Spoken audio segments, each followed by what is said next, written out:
So now we're going to swap over to Amy real quick, and because we're running a little bit behind here. So there we go, and we got Amy here. There she is. There she is. Hey, guys. How's it going, Amy? Hey, it's doing great. You know, I can't believe I have to follow Wayne Parker, guys. Sorry, that was Really? totally not expected. That was a last minute thing that Shawn said to me today, and he's like, I think Wayne's going to come over and have some coffee. I know, and you want me to talk about my observatory, and he's already got the one that I was like, damn, if I knew about it a couple months ago. I know, we saw your post on Facebook. We were like, oh, come on. Oh. I mean, because it ticked off a couple of the boxes that were driving me crazy. I was like, That's this could have awesome. saved me so much money and so much heartache. I'm telling you. Yeah. Well, the good thing is that you can buy a pot-ass dome and throw it on top of what you got. Oh, that's true. That's true. Or I'll just set it up next door. You know? Yeah, there you go. They set it next door. But I tell you, Amy, that watching the photos and your progress in the video so far, it's amazing. Congratulations, thank really. you. That is I awesome. am really proud of what we've accomplished so far. That's It going to be took me a awesome. long And time to get it's there. all together, it's going to be great. So I know you're the envy of so many imagers. Yeah. Well, she's going to be a bigger envy right now when she goes over what she had to go through, and some people may be scared of what she had to go through. Yeah, and some people may say, no. That pod's looking real good right now. Well, let's see what you got, Aim. Yeah. All right. So let's see if I can share a screen here. Yep. Let's share this one. I think. Maybe. Yep. There you go. All right, guys. So you want to build an observatory. Well, I'm going to tell you about the excitement, the anxiety, the I can do it, and the what the hell was I thinking? And wow, I'll tell you what. I knew when I bought this house, I wanted to build an observatory. Really did. But it was,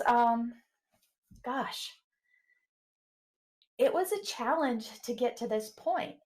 And the biggest challenge I had was trying to decide, let's see, for some reason, y'all can see my screen, right? Yeah, I can see it. Yep. Okay, because PowerPoint is not wanting me to go to the next screen. Why? I see your desk. Yep, it's bounced between your presentation and your desktop there for a second there. Yeah, that's really strange. It's saying it's locked up. PowerPoint's not responding. All right, I'm going to stop sharing my screen real quick. No problem. Yeah, you know how it is. I do. Oh, yeah. Microsoft is a wonderful thing. It is. Oh, it yes. is. PowerPoint's not responding. Let's restart the program. Well, of course. Not a problem. Sorry about that, guys. That's okay. But I'll tell you what. It's when okay. I was trying to come up, it's restarting. It's doing something. I don't know what. Yeah, we still see the front screen. Front screen. Well, that's good. It's rebooting. Start from the beginning. All right, you got me now? It's. I think you gotta unshare the screen and reshare. Gotcha. If I can find your screen again. Where am I? Share. There you go. Now I have you. Now you see me. Go back. Yep. All right, share again. All right, you see it? Still see you. Oh, still see me. Oh, you don't want to see me. There we go. There we go. You want to see pictures. All right, there we go. PowerPoint's working again, finally. There you go. So when I started all of this, I had to determine what type of, gosh, you know what this thing just did? It erased part of my presentation. Gotta love that. Yeah, but we got the timeline right now. Yeah, we don't care about the timeline. Okay. What we need to decide was what type of observatory did I want to build? Did I want to build a dome or did I want to buy a roll-off roof? Now, the thing about the domes that really excited me was they were automated. Some of them were. And the whole idea of full automation was just beyond cool to me because I do a lot of control engineering and stuff. So this was exciting. But when I was comparing the two different homes that I was the most familiar with, the question was, is how do I get in them? Do I have to climb in them or do I have to bend over to get into them? Could I see the zenith? How everything really worked. And the one deciding factor that I had for not going with a dome was expandability. I am famous for buying things because I can afford them at the moment. They're inexpensive. And then realizing a few months down the road, I have outgrown the item. And I'm wishing I had spent a few more dollars and gotten what I really wanted in the first place. So that's where I ended up with going with a roll-off roof. Now, I found out there really aren't any manufacturers that build these for you. There is one here in the US, but they are extremely busy right now. And most of y'all know that they're hard to get hold of, but they are fantastic people. But I went to them and I got a quote. And I got a quote for a 16 by 16 building, full electrical, motorized roof. I was going to get 2 piers from them and a couple pier adapters. And their quote, though it was a fair price. It was about $17,000 plus the cost of concrete that I was going to need. But the part I struggled with the most was the 1-year wait time. Now, I have been patient in a new house. I waited to get down some trees, I leveled out my ground, and all that took me about a year. And was I willing to wait another year for my dream, my hobby to happen again? So this is when I come up with this great idea. If I can't get someone to come to my house to build it that knows what they're doing, well, heck, I can build it too. I mean, come on, guys. Mom and Dad told me from a very young age that I could do anything I want as long as I put my mind to it. Well, you know what? I think they built me up a little bit further than they needed to because that was not the case with building an observatory. But I had to do some research, and part of it was I needed to know what was involved in building one myself. Do I need to get permits to build it? About how much will it cost? And do I have the money saved for it? And what I found out was where I lived, I needed to get a building permit if I was building anything over 100 square feet or if I was having electrical in it. And the building permit wasn't much, it was about $50. But I also needed to get a land disturbance permit, and that's where if I had any dirt moved from that changes the water flow in my yard and sends that water and dirt to my neighbor's yard, that was a problem. So I would have to put up a silt fence around my building. But thankfully, I've got enough land around me that that wasn't an issue. And I had that permit done in about the first day. And the third permit I had to get was an electrical permit. And that ran me about $55. And believe it or not, the land disturbance and electrical permit, they were about the easiest to get. That building permit, I'll tell you what, it was rough. So to get a building permit, I had to fill out an application with the county on their website. They wanted a set of the drawings for the building, and they did not have to be professional or anything. They told me just sketch it out on a piece of paper, put a few dimensions on it, scan it, send it to us, no problem, and we'll get it taken care of. But they also wanted me to take a Google photo of my land, show where I was going to put the building at in rough dimensions from the road and from my, property lines and such. That was not a big deal. And then I had to attach the land disturbance approval application. And if and once they decide to approve things, send them money. Well, this doesn't sound too bad. And again, I think I can do just about anything if I try hard enough. And in my, basically, what I do for a living is a lot of drafting. So I know AutoCAD, and I figured, well, I'll just AutoCAD up a basic isometric drawing of this building and what I wanted to do. Filled out all of my applications, sent it in, and I was denied. Oh my gosh, guys, this was very disheartening. I was denied. My dream is now crushed. I'm upset. I was like, okay, so let's rewind. They came back and told me that this was not enough information for them to approve once they saw that that roof rolled off. They were totally confused by that. They were afraid that roof was going to fly off. It was going to play Wizard of Oz and land on a witch somewhere. So I said, okay. I went back online and I started looking for some more detailed plans. Now that's where I ended up at our friends, the SkyShed folks, and I purchased a set of their plans. Now their plans combined with their photos make a really nice set. And I decided to take their plans, I'd saved them out as PDFs. I merged their photos on top of the plan so you could see step by step how everything was done. And then I wrote up a scope of work saying everything was happening on garage door rails. This is how it's going to latch down and everything.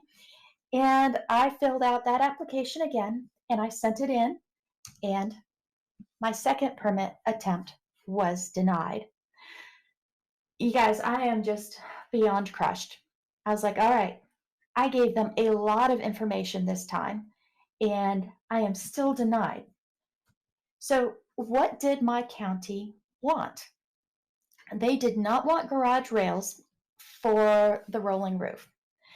They didn't understand them. They said garage door rails were not rated for what I was trying to do.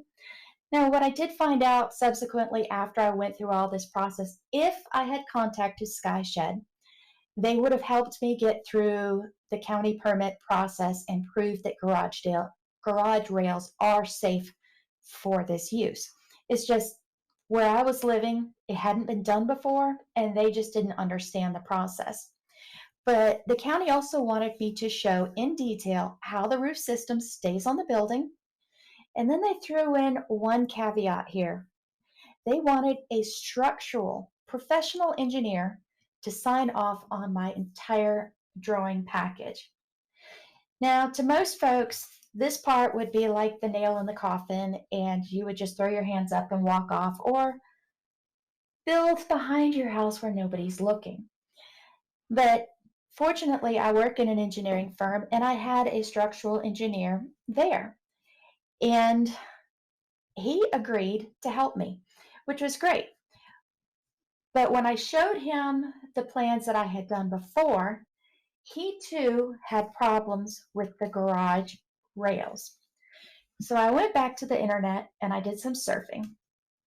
And I purchased the plans from Backyard Observatory. And I shared these with my structural engineer. Now, he had the same questions, issues with the garage rails. He didn't think the backyard plans were detailed enough to build by or to get through my county. And he told me just to redraw it all. So I buckled down and started drawing my own set of observatory plans. And they are a combination blend of what I saw from Backyard Observatory and what I saw from the SkyShed SkyShed roll-off roof section. And I ended up with about 10 drawings detailing every single inch of this building. I showed all the latches, I showed the windows, the siding, how the roof was going to roll off. I went back and forth with my engineer, and he came back and filled in the notes for me, which was great, made it look really professional.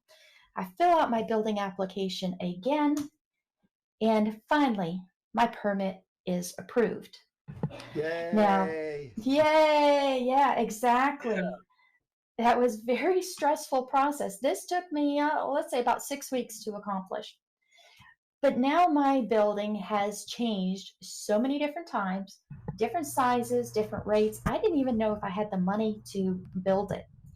So I took each drawing, and you'll see I've got them all sorted out by north wall, south wall, west wall. And I went through each drawing, and I counted up each piece of material that I needed and about what they were for. And then I did this all in Excel, did a full sort, and I was able to come up with a complete bill of material. With this bill of material, I went around to several different lumber companies and had them all price out one each of these items. And ultimately, I did not go with the cheapest group because I didn't find them to be the friendliest or the most helpful. I went with the one that was the next step up, and they have had my back the entire way, which has been really, really great. Now, the building itself, once I did my whole estimate, it was going to cost me a bit over $12,000, which is enough to give anybody heart failure, considering my budget was $12,000. So there is clearly a disconnect here. And this is without me having any screw ups. And yeah, I had a lot of screw ups. But thankfully, I had some friends who gave me some side work to help me make everything work. So let's get started with the concrete. I had them come out. They borrowed our excavator, dug the forms, and poured the concrete. And that looks really great. But there's a lesson learned here. Don't trust other people's measurements. And what happened was the backside of my slab is narrower than the front side of my slab. And I told the guy that this had to be really straight and really level. And basically, he didn't accomplish either of those. So this is what you get when you choose a low bid or only have one person willing to come out to your house to look at such a small project. But at some point, all of my materials start to arrive and it's starting to feel like this is going to be a reality.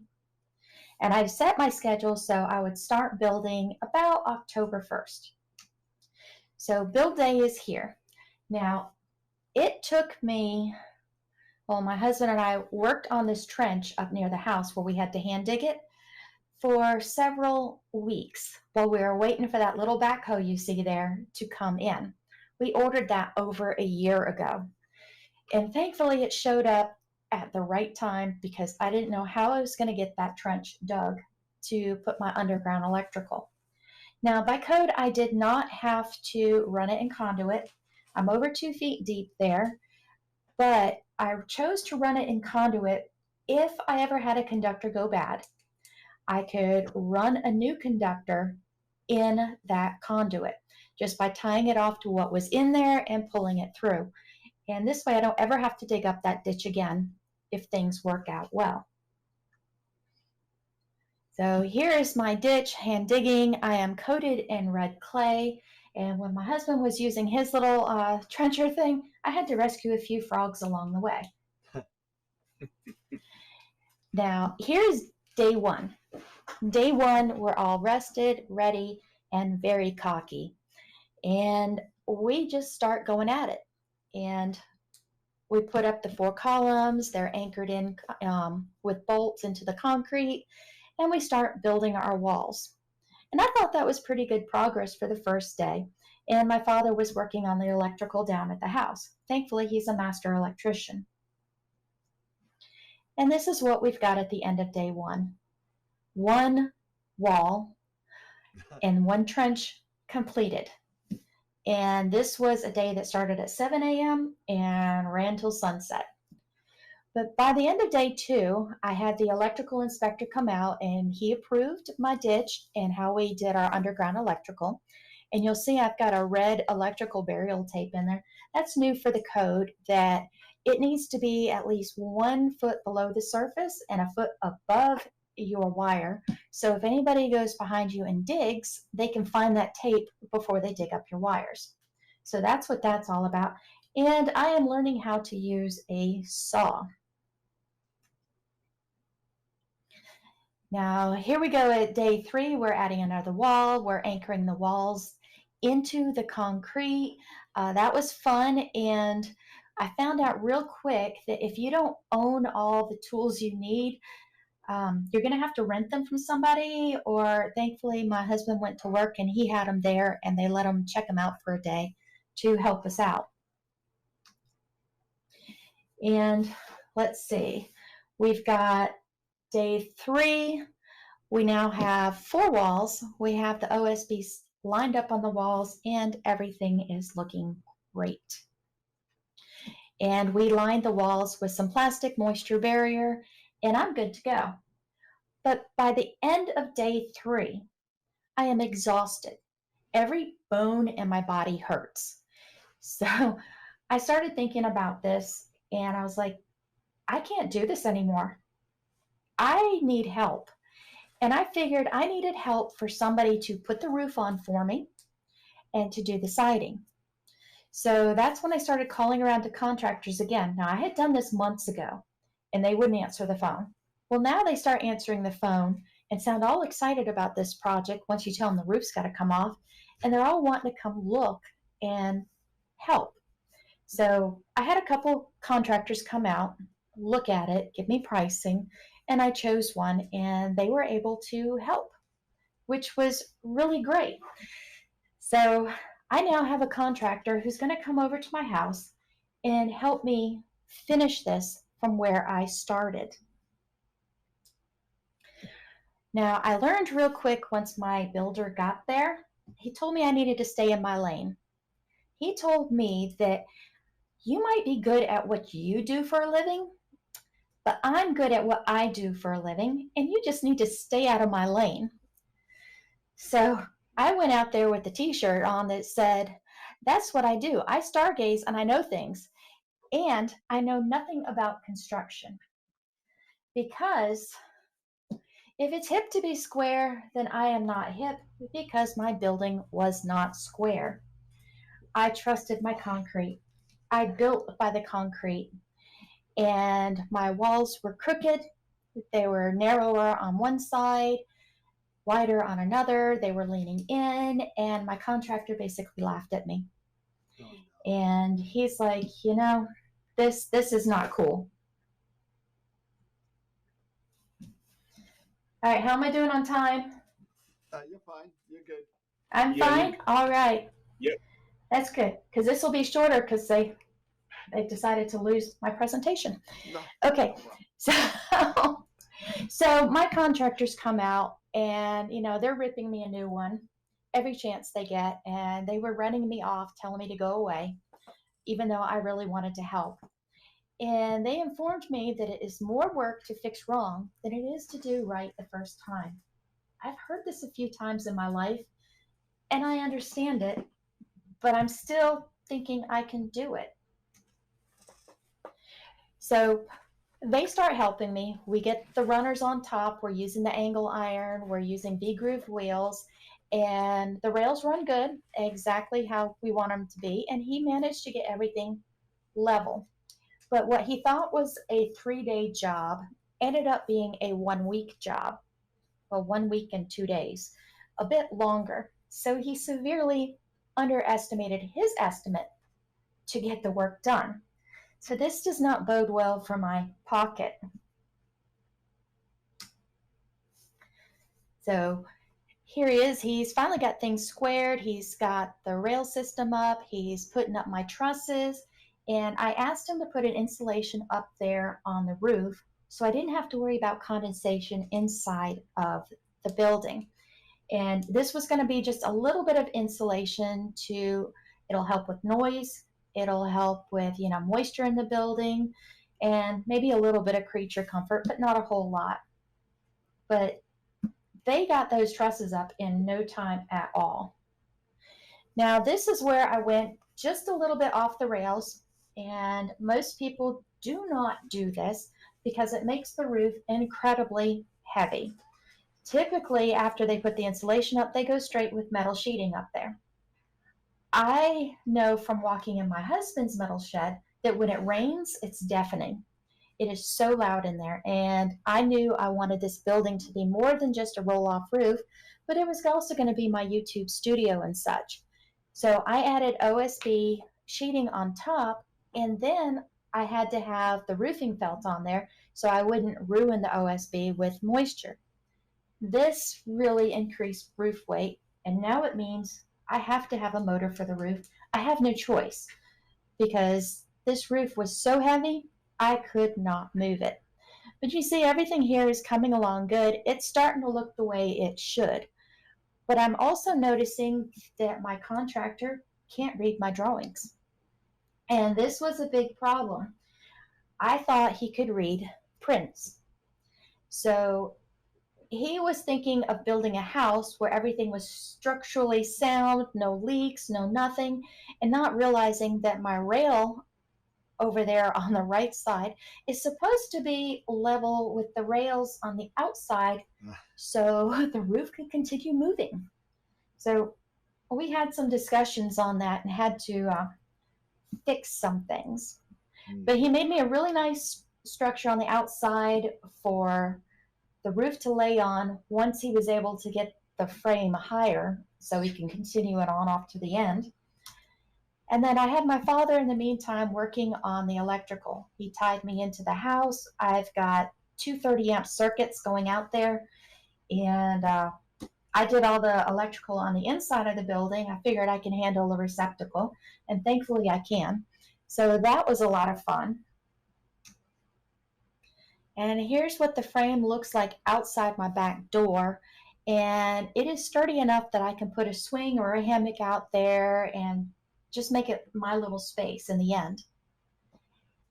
And in the meantime, my contractor tells me this wall was very boring. He says it faces the street and it looks terrible.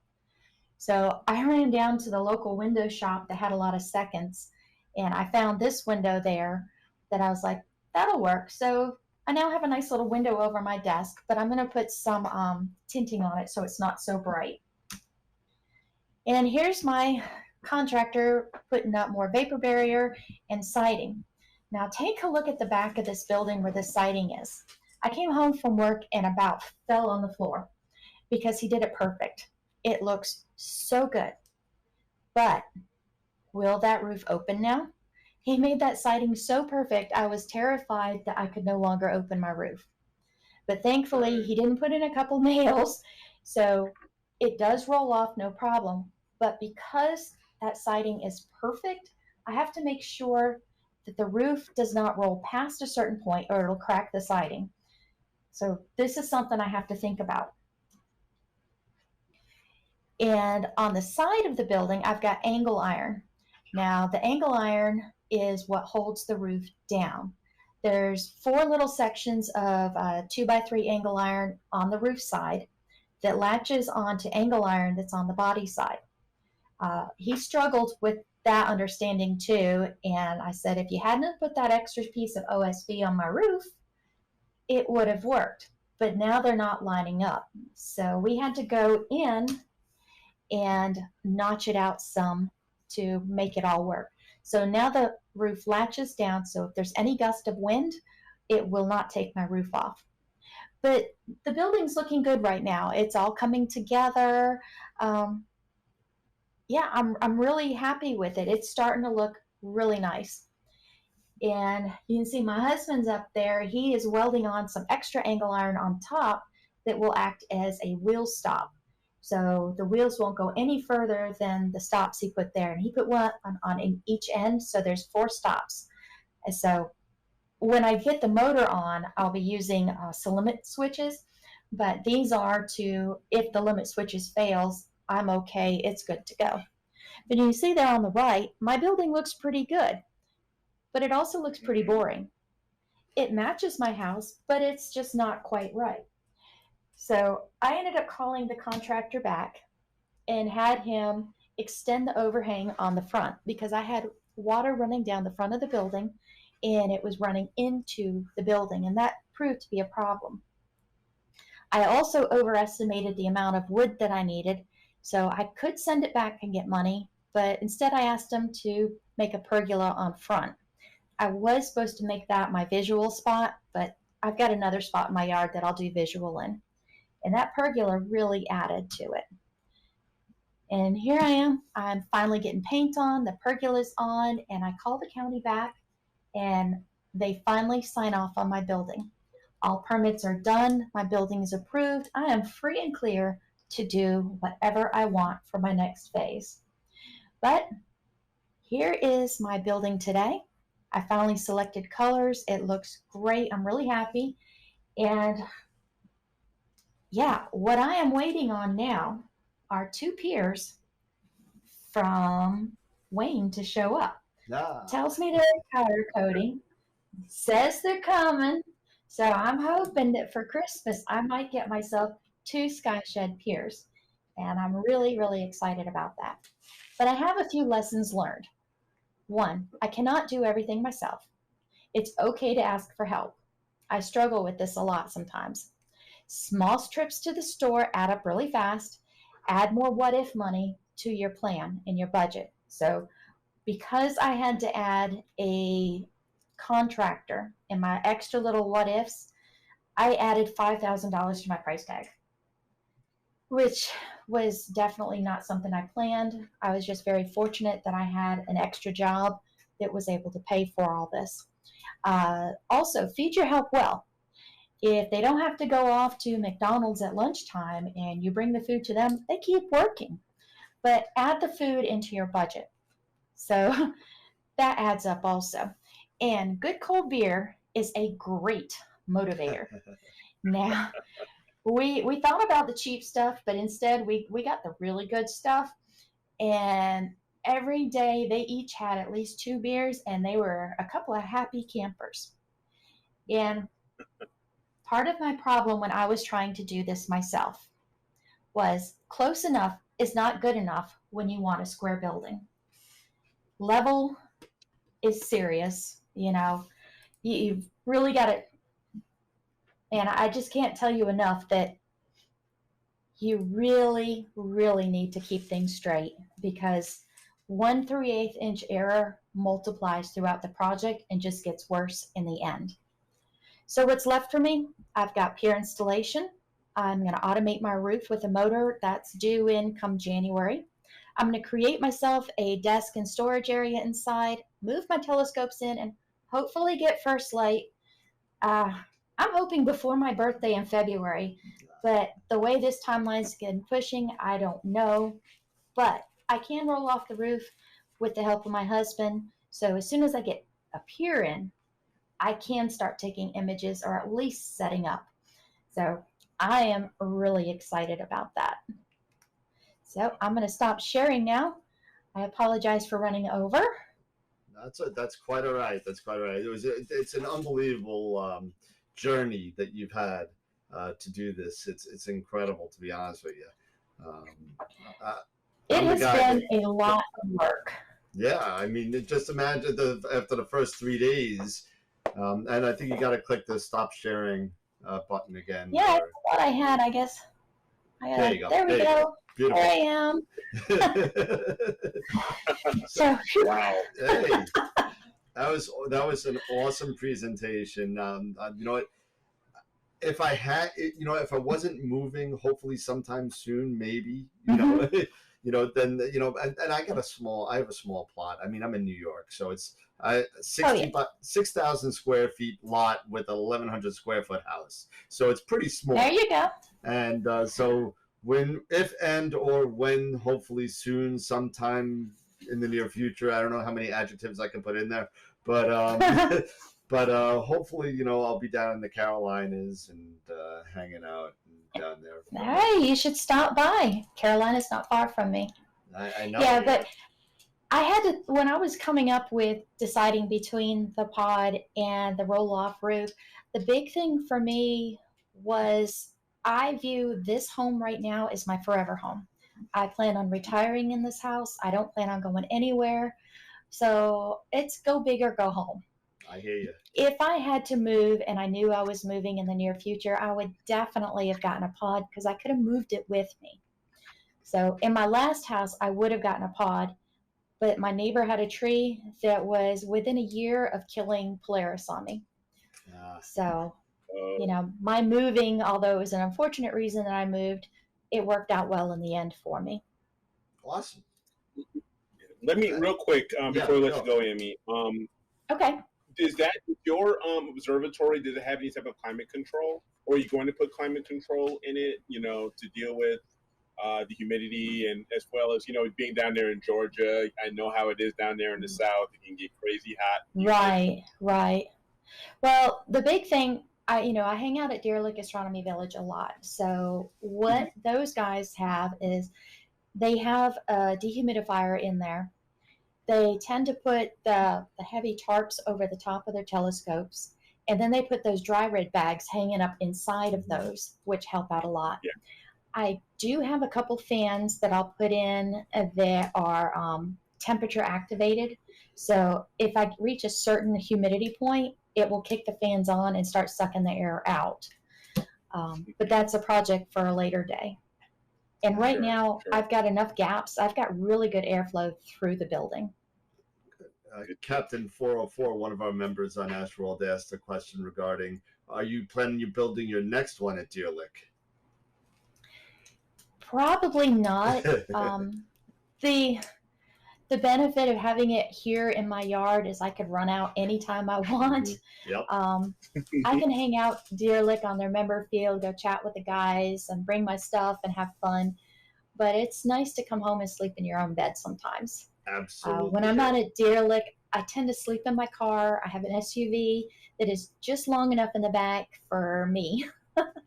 So I spent many a nights inside that car.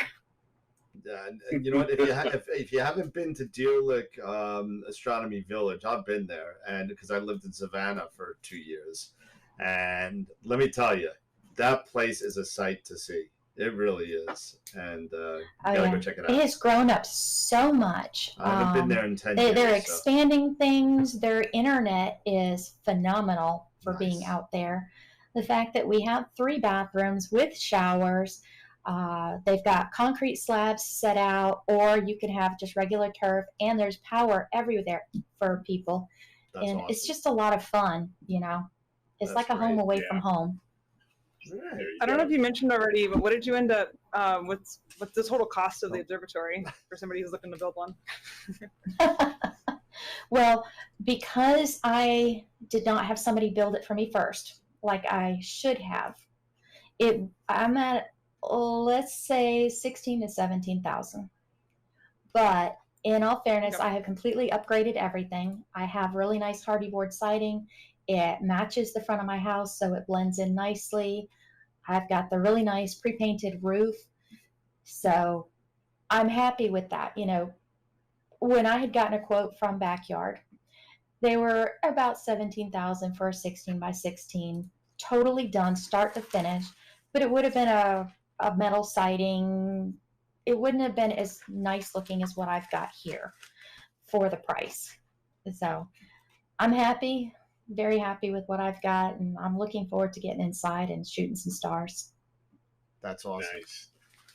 All right, well, Amy, thank you so much for coming and hanging out with us for a little bit. Thank you for having me, guys. It's great. I gotta send you a new shirt this year. So. Hey. Well, I just ordered my AstroPalooza shirt. I saw that come through. Thank you so much. You gotta have it. Time just gets away from me right now. I've got so many responsibilities with work and family and stars, and I forget some things. Don't we all do? Trust me. It only gets worse. Totally It only gets worse. But well, thank you for having me. It was a real tough slot to follow Wayne. Hey, and you did I'm awesome. hoping he's shipping me up here real soon. Wayne, either you start shipping up here, or I'm gonna sing "You Won't Forget Me When I'm Gone," and I'm gonna put it on the page so everyone can hear it. So and you don't I want thought about driving halfway. I'll tell you, wow. If I get mine, I'm driving up there. I'll get a U-Haul and I'll drive it home.